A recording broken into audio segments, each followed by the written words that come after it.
An artist, filmmaker Mars Saude is with us today. They are a Portuguese national raised in California, currently based in Aberystwyth, Wales in UK. They are also part of Beef Collective, Bristol experimental and expanded film. Hi Mars, could you first share a little bit of your practice? Okay, so I work mostly with 16mm film making, but primarily recently single channel work that is based in ideas of documentary, the document reality, at least as a starting point, and sometimes expands beyond there. I think I'd phrase a lot of what I do as experimental documentary, and documentary for me can also be a starting point to think about speculative futures, and sort of make connections between the past and the present and the future. And this work, sometimes all of my work is very kind of research-based, and sometimes that research decides not to manifest in a film, but manifests in kind of performative illustrated lectures, or zines or photography, but is primarily based in film. Nice. Because I also want to ask, is in your bio, you mentioned that you work time-based media, and then the subject you're dealing with are many marginal histories and spectacular, speculative fiction, the landscape and counterculture and radical politics and text. I was wondering, could you share a little bit, also refer to what you mentioned about the using kind of documentary style as a starting point. It sometimes almost feels like a visual field recording as your starting point. And I was wondering, all those kind of subject you mentioned, it's what's your thoughts and the reason that these subjects draw your attention and interest? Yeah, I think so. When I work in a very kind of literal way. So when it comes time to writing my biography, I feel like I just sort of make a list of what my films have been about. So each of those subjects has been addressed by at least one, and more likely multiple works that I've made. And yeah, marginal histories, I guess one of the main things that I do with film is use it as a way to sort of understand the place that I'm at, usually the physical place, the landscape, but could also be like a psychic landscape.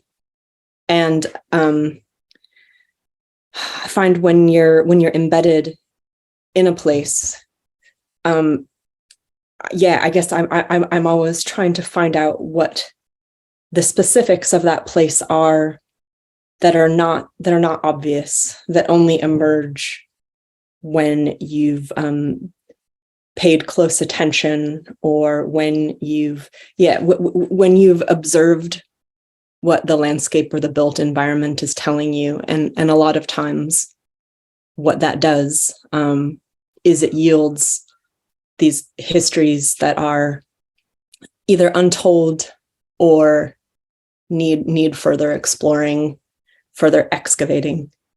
So I guess that's what I mean by marginal histories. And I mean, that's manifested in my work in lots of ways, from kind of serial killers around Santa Cruz, California, to histories of alternative and intentional communities in the high deserts of southern Colorado and northern New Mexico, to the kind of like untold histories attached to colonial markers in Plymouth. So it's just about digging a little bit deeper into the landscape and using moving images as a way to kind of organize that research, or organize my findings, I guess, because I do think I think the combination of image and text to me makes the most sense as kind of an organizational project. Even though what feels like very organized research to me, I realize, I think when you look at it, it might seem a lot more fragmentary or recursive than maybe clearly organized. But yeah, that's just maybe an image of how my brain works. Thanks for sharing this part. Because you mentioned about this physical place, and then I also noticed you have been living in different country through all those past years. Does this shifting of location also adding something into your work regarding you are connecting where you live and then try to address or acknowledge the unknown history or unnoticeable part? Definitely. I kind of, thinking about it, interestingly, I guess I don't really have a landscape-based work from my time in the Netherlands. When I was in the Netherlands, I was filming in other locations. So I have a couple of unrealized projects based in the Netherlands. So they're on the very, very long list, and hopefully I can return and explore that. But yeah, I mean, certainly from my last few films, since I've lived in the UK, I feel like I've been using my filmmaking as kind of a way to find my way through as an outsider, as an immigrant here, and kind of understand the situation that I'm in or the landscape that I'm in. And I think that's I think what I'd consider my kind of most recent body of work, I think forms can be seen as sort of a psychogeography of regions in the UK. So I have, since I've been here, I've always been in peripheral locations, never at the center. I mean, the UK is a highly centralized country. Almost everything is going on in London. And I've lived in the kind of far southwest. I now live in Wales. I've filmed in kind of rural Scotland, and made a film in Cumbria. And I think that relationship of the periphery to the center is very interesting for me. And finding myself in places where things like folklore or very deep histories are kind of present in the contemporary landscape, which I think is different from the experience of the urban. So although Come On Pilgrim was film based around Plymouth, which is quite urban, but I feel like the rural or the countryside is always very present. So that's one of the things that I'm trying to understand. Is that by choice, or it's something because it happened this way and you notice that somehow became part of the observation? Yeah, let's see. Well, is it by choice? Well, I think I'm always making choices about what projects to kind of spend time on. But I think that where I've found myself located has been kind of an odd mixture of kind of choice and chance and happenstance and circumstance. So I think in a way, because sometimes it's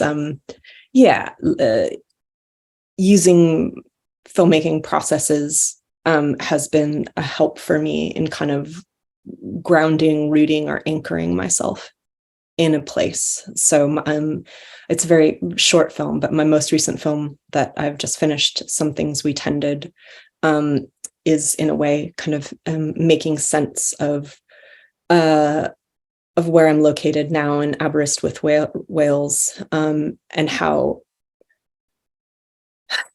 it's a place that is very strongly tied to things like agriculture. Maybe because I'm really interested in, you mentioned like you realize you are using a filmmaking as a way to understand your situation or the place you are in. And I will be curious to know more about it, but maybe we could use one of your recent work as an example, like how does that, for example, maybe we start with the most recent film you just mentioned, Something We Tended in 2023. And yeah, could you share with me how that project started and responding to what you mentioned? One of the things that's a bit practical about that film is that my previous film, Come On Pilgrim, was made over about 5 or 6 years, and it has lots and lots and lots of small parts that came together very slowly. And I was trying to make a film that was a little bit more immediate and maybe reined in and less sprawling. And right when I moved to Aberystwyth, when there's a wonderful market town north of Aberystwyth called Marginal, and when I first moved here, attending the market, there were some wonderful market gardeners who were selling cob nuts, which are like hazelnuts but bigger. And I had a discussion with one of the market gardeners, John, about how he ate a lot of these over the winter time, and they're this really wonderful source of protein, but maybe it's difficult to actually sell them any time other than around Christmas, when people get into the idea of roasting nuts over the open fire and things like that. And that made me just consider ideas about what just the ecology of the place and what grows here, and how that is sometimes at odds with perhaps contemporary capitalist food systems, and thinking about what might happen if that was rebalanced in a way. And I'm very lucky that Anne, John's partner at Ainion's Garden, was willing to speak to me about that, and has a very, I think, in-depth and cogent analysis of that relationship between food systems, capitalism, ecology, the soil. So that was just, again, you sort of follow a process of encounters. And that process of encounters also led me to Kevin Williamson at the National Plant Phenomics Centre. So it turns out that Aberystwyth, Wales has one of the UK and indeed one of the world's most kind of technologically advanced research greenhouses, rather. And they do very intensive work kind of looking at how very advanced plant breeding processes can address food security and food insecurity in times of climate change. So I thought these were very interesting kind of contrasting approaches to the same problem, and kind of located in the same place. That you could, it's probably an overly simplistic way of looking at it, is of this sort of like maybe technological accelerationist or transhumanist type of approach to feeding humans in times of climate crisis, versus an approach that is about kind of dialing back some of those technological processes in order to collaborate more closely with non-human organisms. So again, it was just a following your nose and seeing who you meet and encounter, then sometimes yields these kind of like very wonderful consonances as well as juxtapositions. when I was watching some of your films, I had a feeling. There are a few words in my mind when I'm watching it. I always feel you're very thoughtful, and then Thanks. the work you present. Sometimes I feel it's a mixture of. It's based on your observation, based on the place, but also based on the issue and subject you are caring about. So sometimes when it's come across to more counterculture or politics, and then I can sense certain kind of attitude in there, and then it feels, and also the way you mixture with almost like action, landscape, and a lot of text as well. And sometimes you even have your family or maybe friends involved, and these kind of all the combination. That's nice that you said action. I feel like I really like action films, but I don't. I wish my films could be more actiony, actually. So. Yeah, so I feel it's really it's for me it's really like inspiring to make me think a bit more. Yeah, so I'm not sure if your what will be your intention, but that's what I feel. Well, yeah, thanks. I'm glad you got that out of the work. Yeah, I was thinking about this in advance of the interview because I don't think that, I mean, in the editing process, I try and put together a piece that I hope will kind of resonate for audiences and in different ways, and maybe create some starting points for additional inquiry, because my films are pretty short generally, and they I think they're very they're not in depth in terms of some of the issues that they're touching on.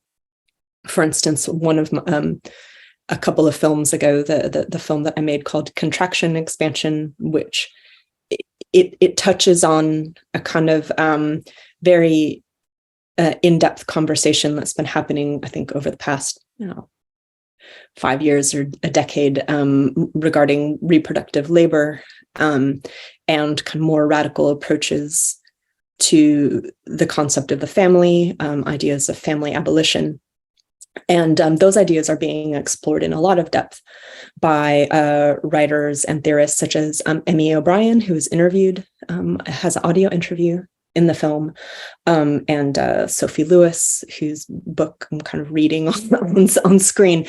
But my film just makes a little kind of it's like it lightly touches on those ideas within the context of my own context and my own life. And yeah, I mean, I think that I hope that then what an audience might get is a desire to engage with some of that material in more depth. Sometimes perhaps I shouldn't make a film and should instead just have a reading group, which I do. I have I'm in a wonderful reading group in Aberystwyth that's connected to the Unite Community Union, and we read works about family abolition and communism and ecology and the future and and anarchism and all kinds of great stuff. So there's an inevitable interplay between the ideas that are brewing around me and then what manifests in the films, definitely. Because in a lot of your work, you actually include a lot of text. Mm-hmm. Sometimes maybe it's by voice, sometimes by reading, sometimes by refilming the text. Could you share the feeling or the thought about why the text is so important, and how would you like to use it in the film? Yeah, I think, I think that this is something that that drove some of my tutors a bit crazy, because I did my MFA at the University of Colorado at Boulder, where at the time there was a really brilliant filmmakers such as Phil Solomon teaching, who's now passed away, and Jeannie Leota, who's very much still with us. And these are filmmakers who are very invested in the qualities of the image kind of in and of itself, and image in relationship to sound. Both of those filmmakers have very, very powerful and thoughtful soundtracks. But I think it is always viewed that I was over-reliant on things like narration. However, I'm quite interested in the context and legacies of the essay film.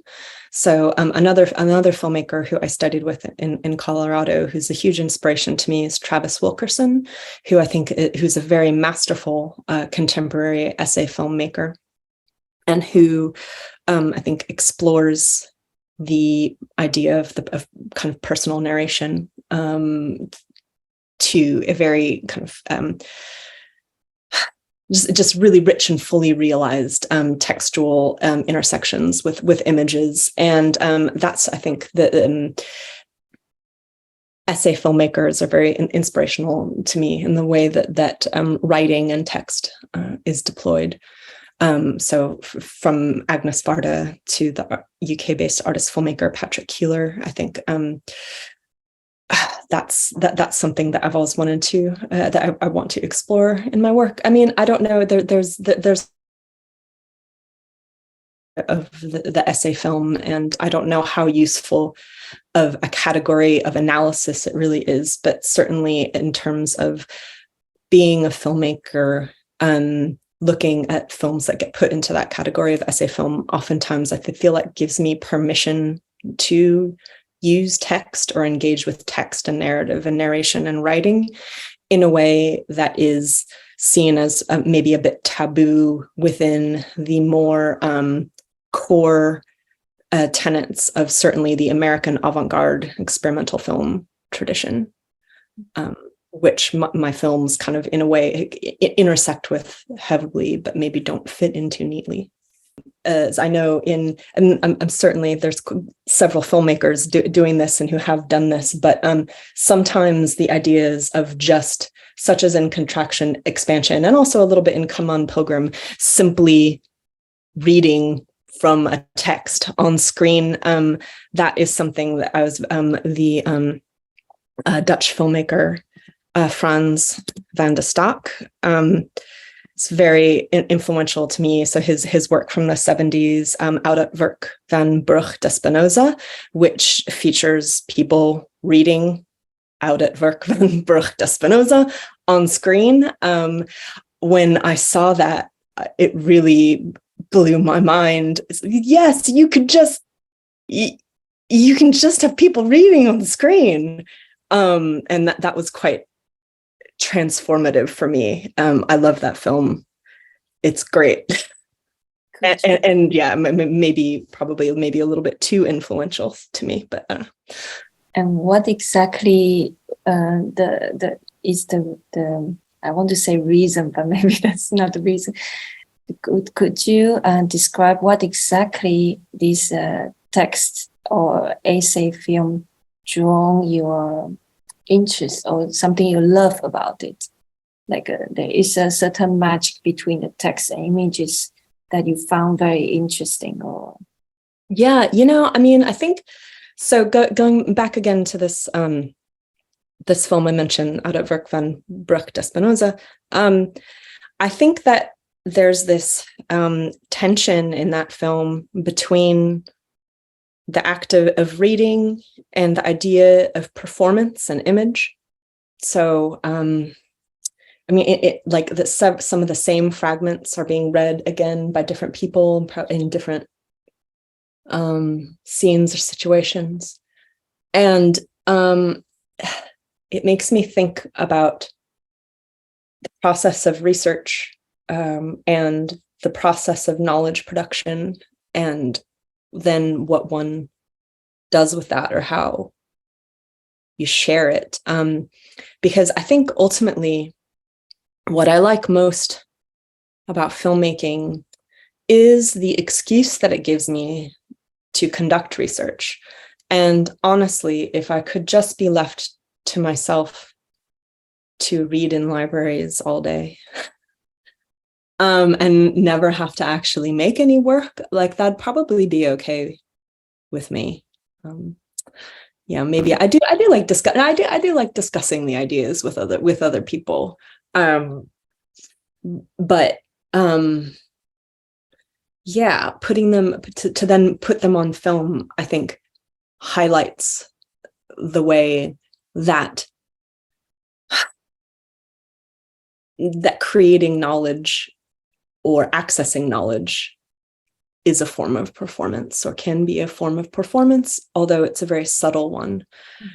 And I have been told, I got told after one of my performance lectures, it's called Kakistocrat. A member of the audience told me they really liked it, but it wasn't a performance because I was just reading. So people have some very definitive ideas about what is and what doesn't constitute performance. And that tension is interesting to me.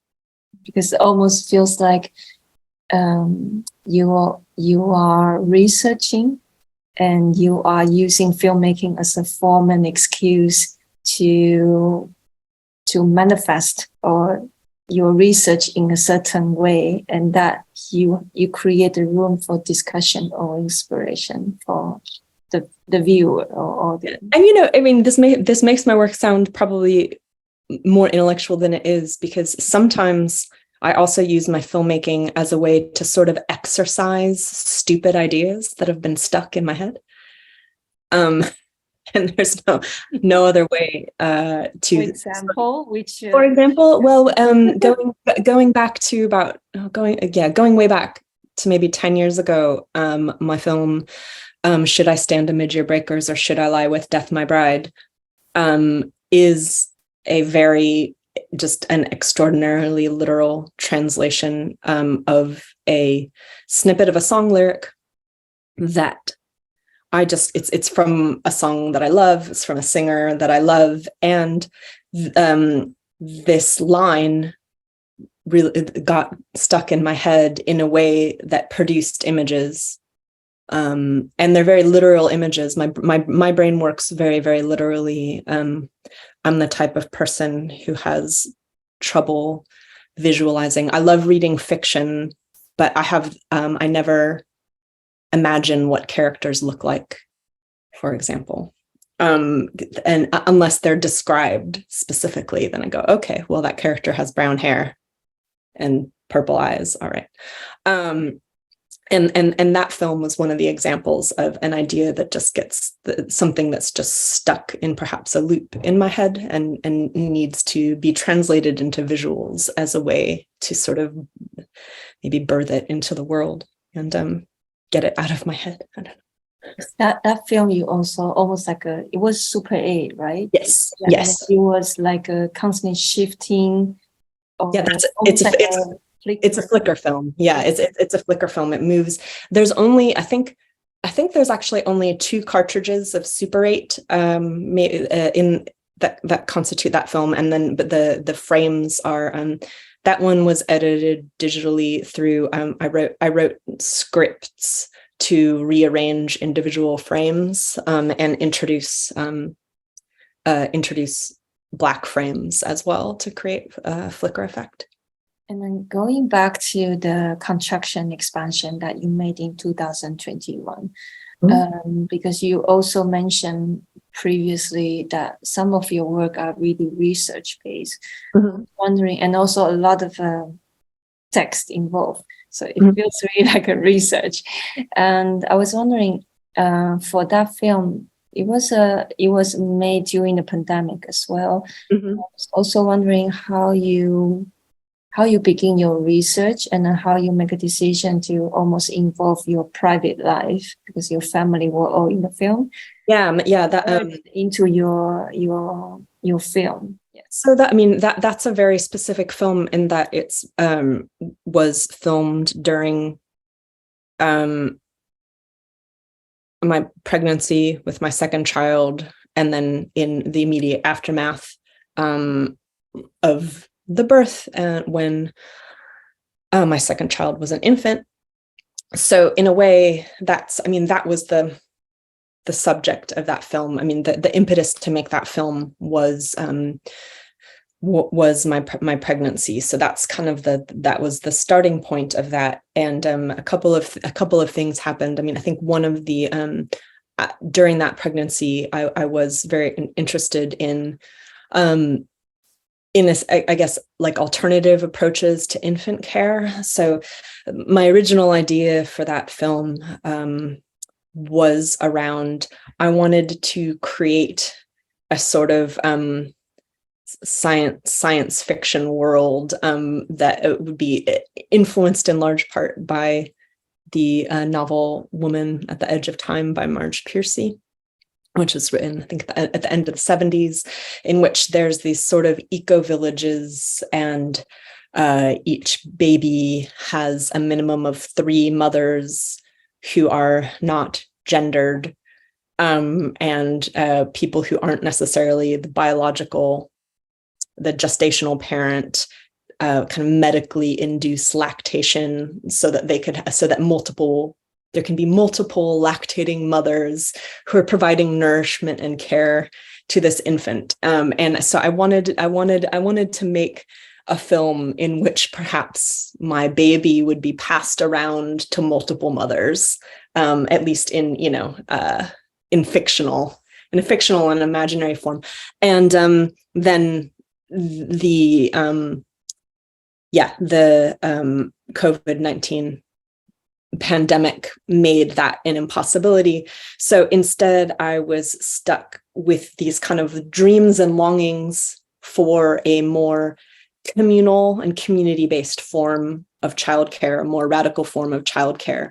And instead, we were sort of forced to rely completely on these incredibly isolated nuclear family units, which was exactly the opposite of what I was trying to kind of imagine and express in the film.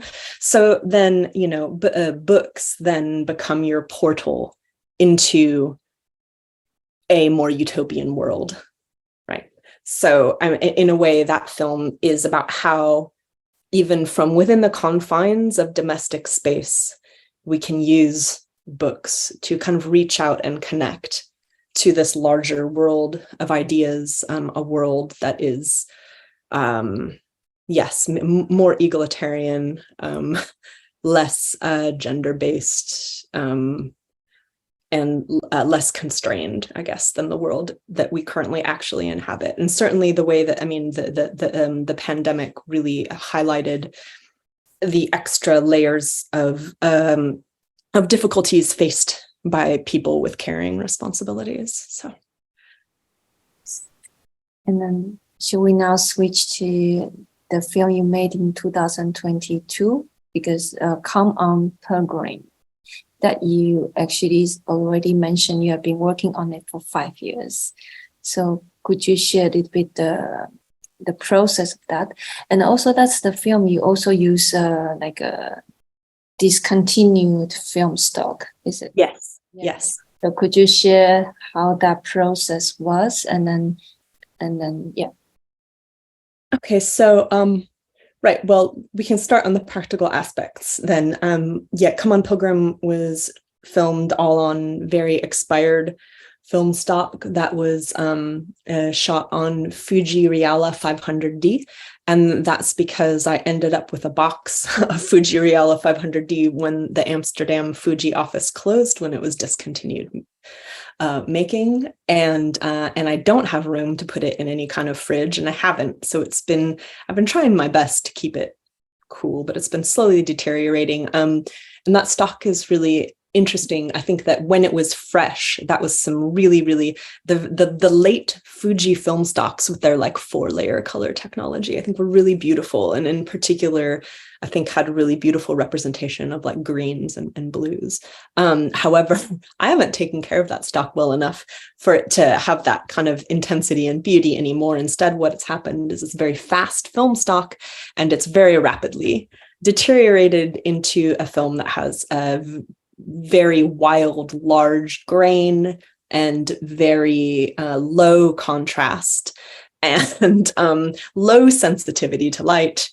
But it's the only way that I was going to be able to make a project that was, as I think it ended up, yeah, I mean, I edited it down to, it's under half an hour long, but the only way I was going to be able to make a film that long with my very limited budget was by using accessible film stock. So, I mean, I think we all, everybody who works in 16 millimeter, a lot of our working life is concerned with trying to maintain access to these materials, which are constantly kind of shifting, like, you know, our ability to source affordable black and white 16 millimeter film has been severely impacted by the fiasco of Orwo. We're relying on companies like Kodak to keep producing film. So I feel like it's important for me to use use materials that are accessible and affordable. So at the same time, it's conceptually important for me to use 16 millimeter, especially in a film like Come on Pilgrim, because it's about these layers of time and how the layers of time are manifested specifically in material. So we're talking about stories that are etched in stone, very literally, or monuments that are created out of stone and metal.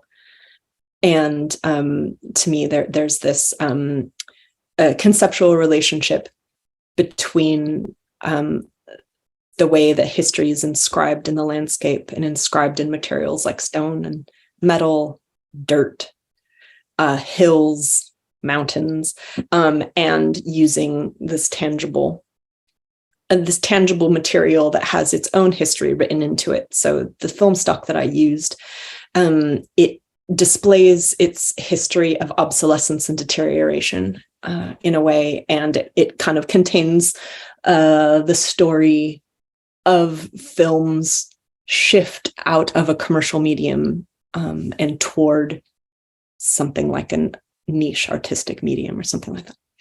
And those stories for me, I think are intertwined, and they're all intertwined with kind of the circulation of money and power, right?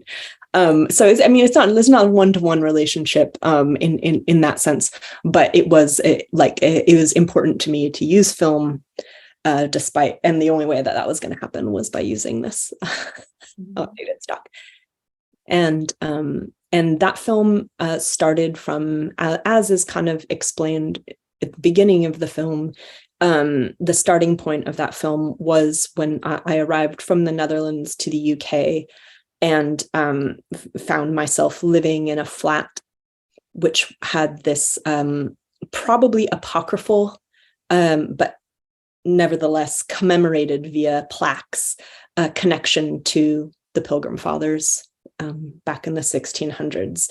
And in fact, all of the Barbican, the area in Plymouth that I was living in, was kind of marked with these various histories of colonialism, settler colonialism and migration, and with varying degrees of fidelity to facts. So, and in the process of making that film, yeah, it was a long process of investigating these things. That it first was a zine, and then it manifested as a community-based adult education project, which was co-directed by the artist Rachel Dobbs and also Sol Moyano.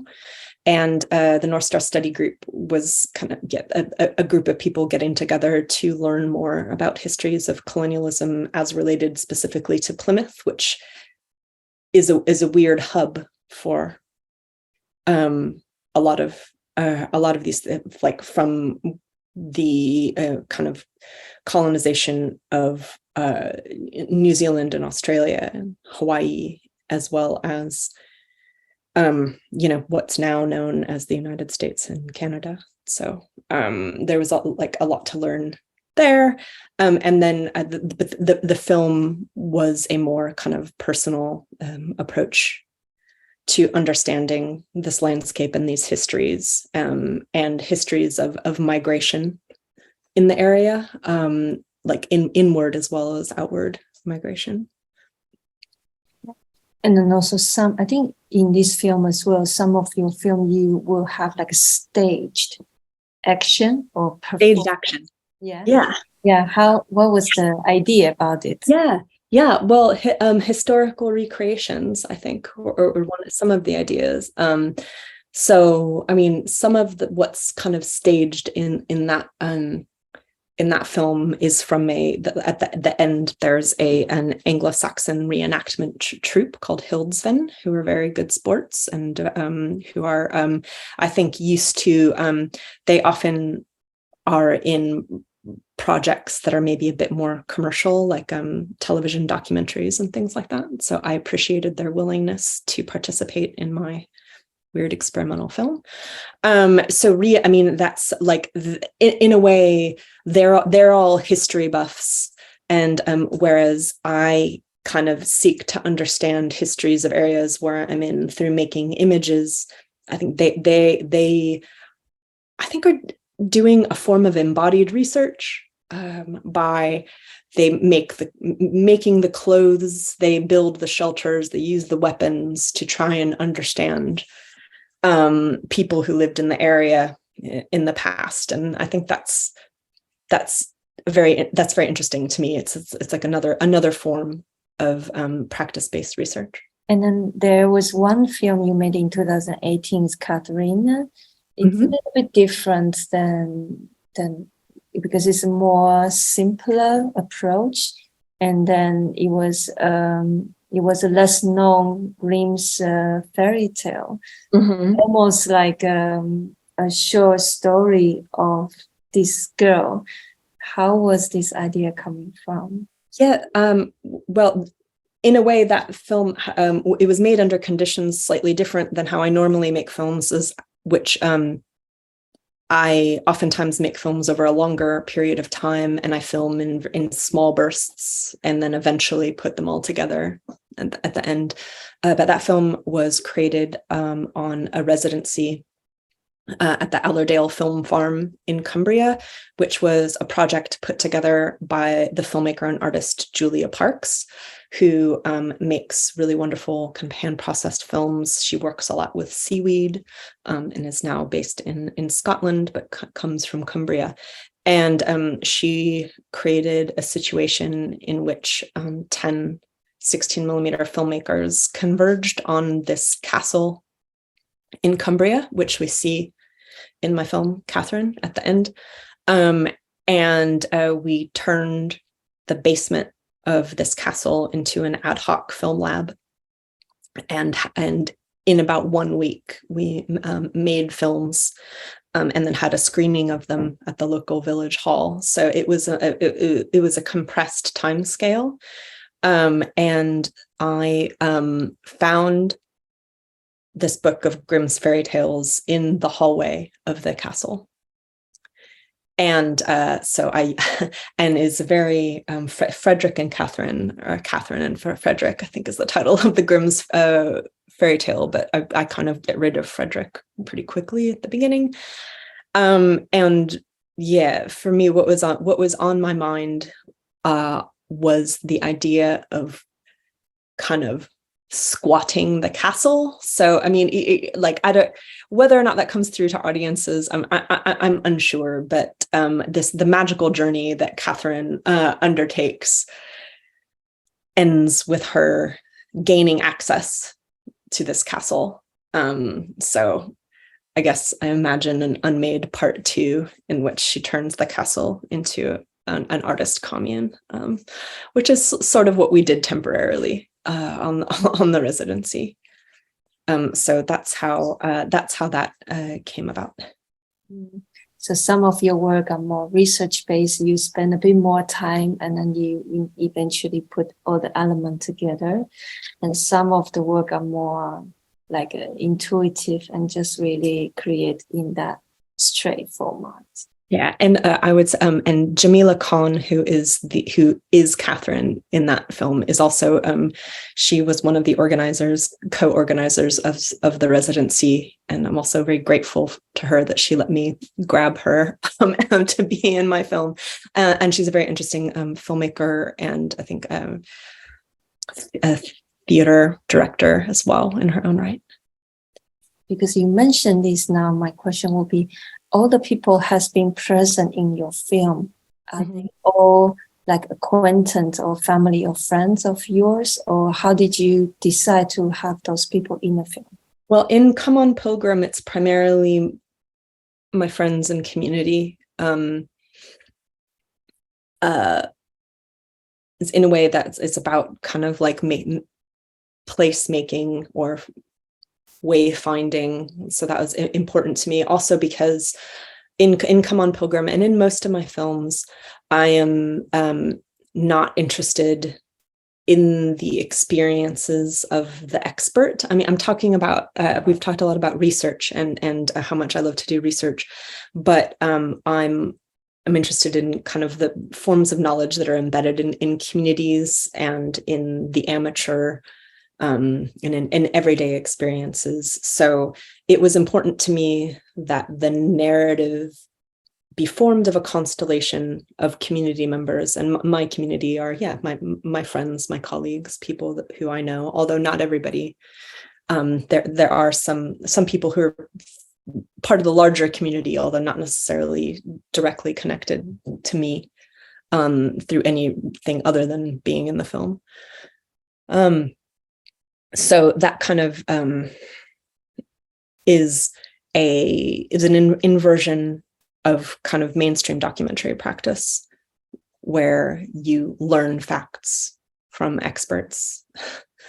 So again, it's a different form of knowledge production. And I've now lost the beginning of your question. You Okay. already answered. But then follow up a little bit, like, is a collaborative, or it is that you a little bit directing them, or you? Yeah, no, I'm directing them. I mean, it's interesting. I do think like ultimately my films do kind of, I mean, they certainly get kind of crafted and edited by me. They're not formed as community projects in the sense of I don't know. This is an interesting question, because sometimes I do think that what my aims are for the film might be somewhat, I wouldn't say necessarily in conflict with the aims of some of the people that are in the films, but sometimes I find it difficult to explain to people what it is that I'm doing, I guess. Even though I always send people links to my films beforehand so they can watch them and see what they're getting into, but I don't think they watch them most of the time.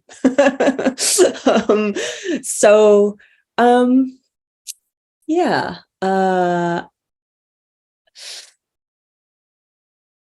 They're definitely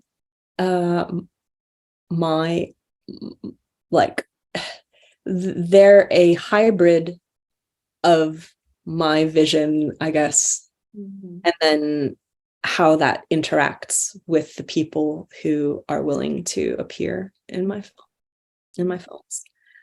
So it's never one thing or the other. Yeah.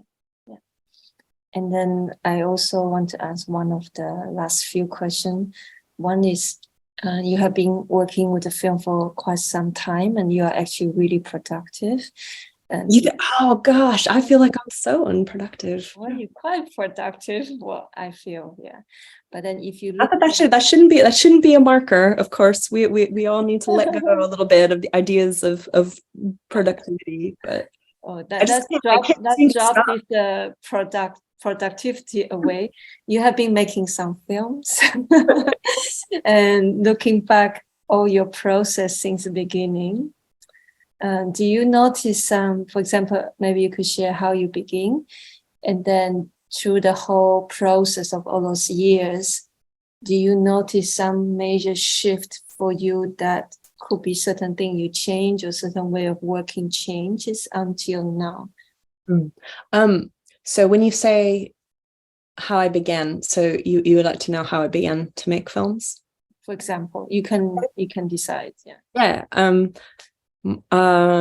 So in the first film that I made that was then kind of screened publicly, so putting aside the sort of VHS things I made with my friends in high school, which were really fun, but nobody needs to see them. The first film that I made was in 1999 as part of a really, really wonderful class that I took in experimental film at De Anza College in Cupertino, California, taught by Darcy Cohn. So De Anza College is a junior college, which are in the United States.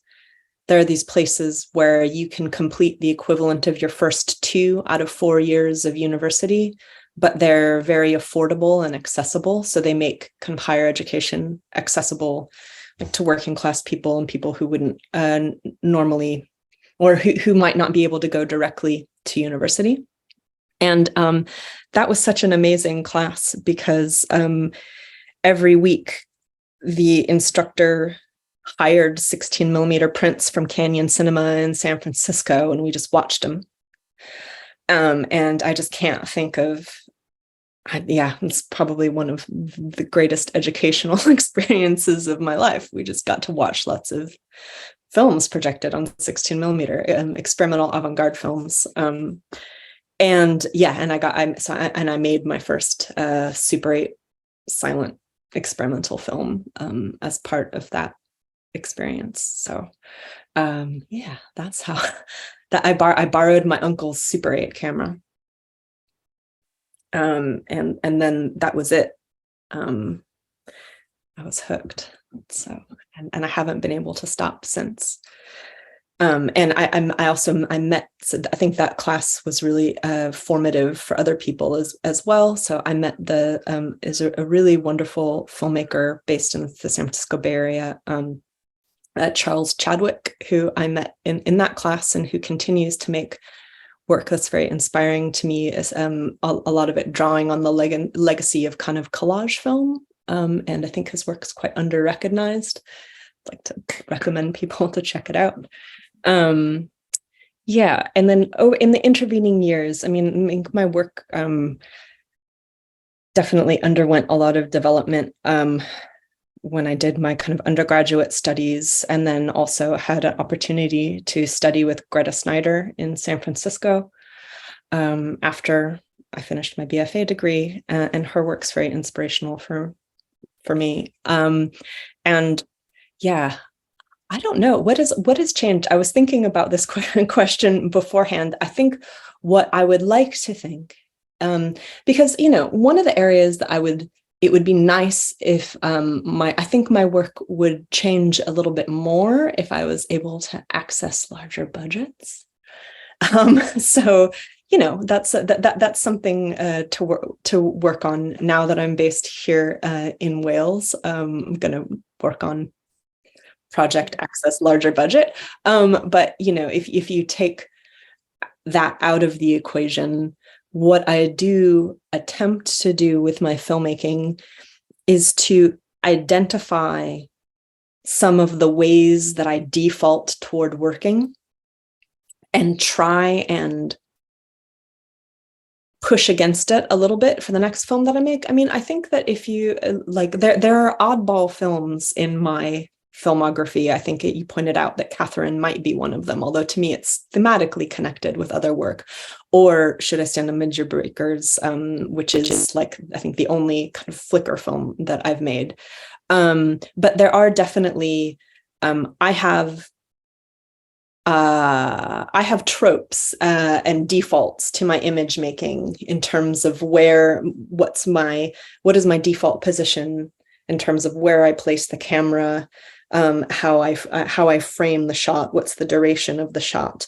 And I have a comfort zone that I think is pretty identifiable if you look at my work. And what may be less identifiable, but what I do try to do is consider what I normally do and then see if I can push that in a slightly different direction. So for instance, in Some Things We Tended, I wanted there to be a very strong contrast between each of, there's 3 sections in that film. And the first part of the film goes with what I would consider to be, in a way, one of my default ways of seeing, which involves a kind of locked off camera and long takes.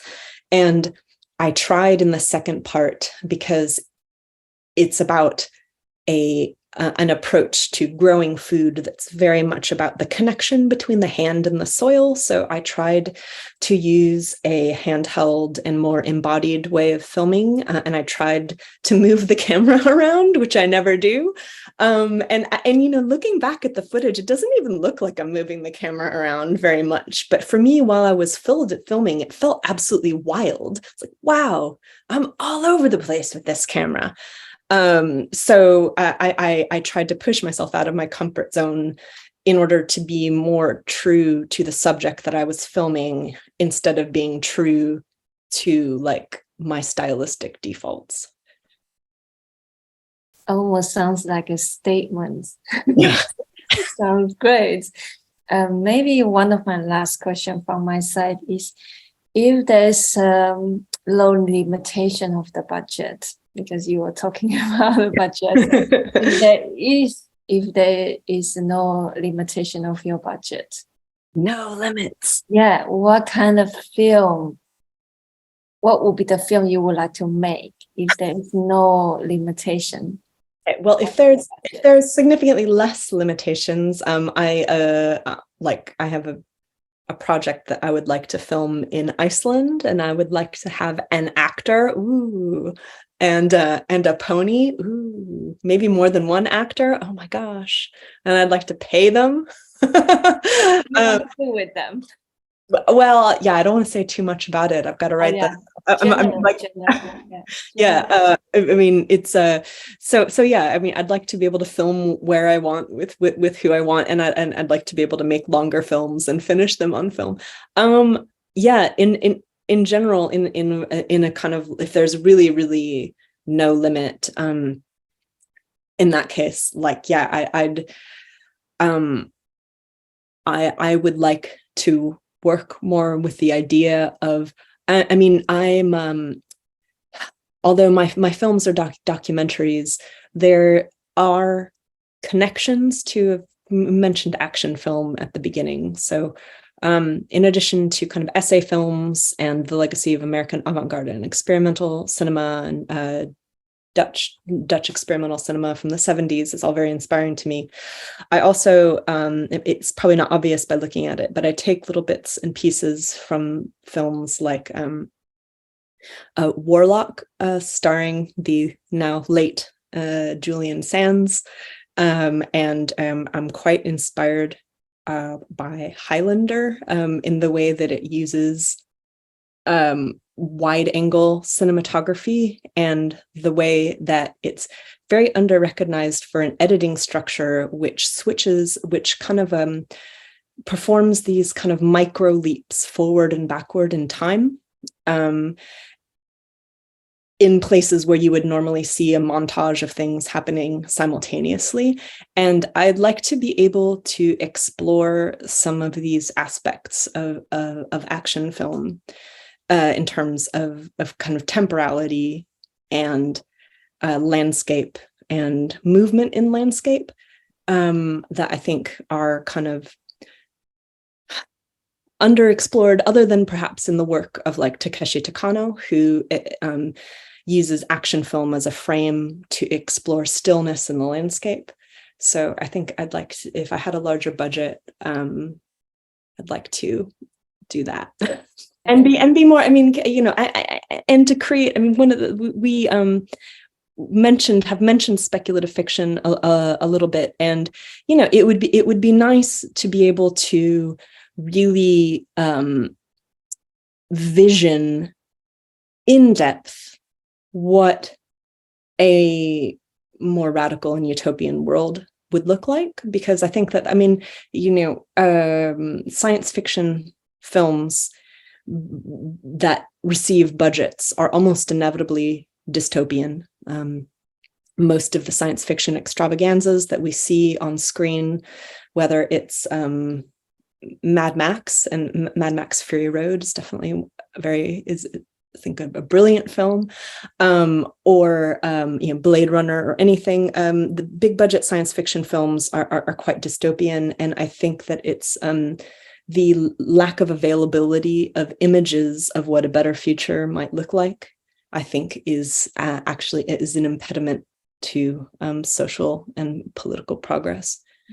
So I think it would be nice to draw on the rich veins of writing, of kind of speculative futures, and actually image what things could look like if the world was better than it is.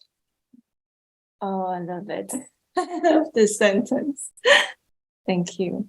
And last thing, is there anything you would like to share that I didn't ask? I don't think so.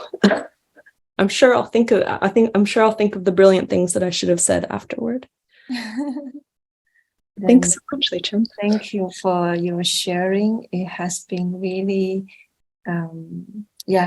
really, really inspiring, and you really touch a lot of amazing thoughts.